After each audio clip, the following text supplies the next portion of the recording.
Eylvekler doğrusun aşık mavşuktun. Kerkim yarın toylap sarsın işiktin. Ne acayip aylı anşım duşuşsun. Tayin bolun toy halkasın akbana. Gel gel aşıkların filine, aşık mavşuk gitsin senin yarına.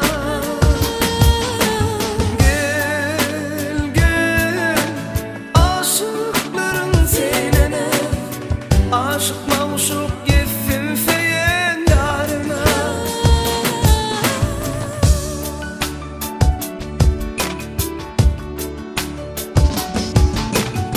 Aşka vadım aşıkların diyarı.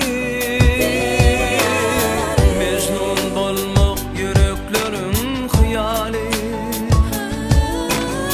Telvasiyle gönüllerin kumayı.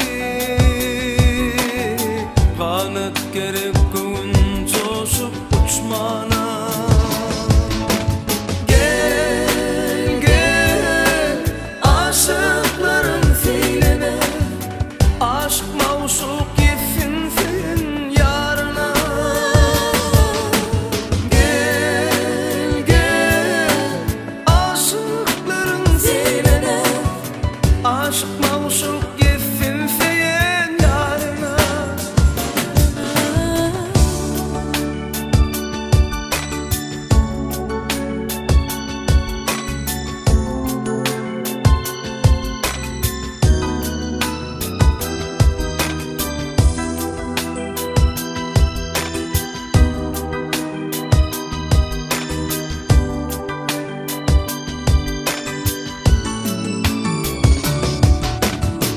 Gözün yaşsın akma olsun sevgide. Gün kuşu kalma olsun kaygıda. Kudret vardır sevgi diyen duyguda. Kanıt gerek gün coşup uçmağa.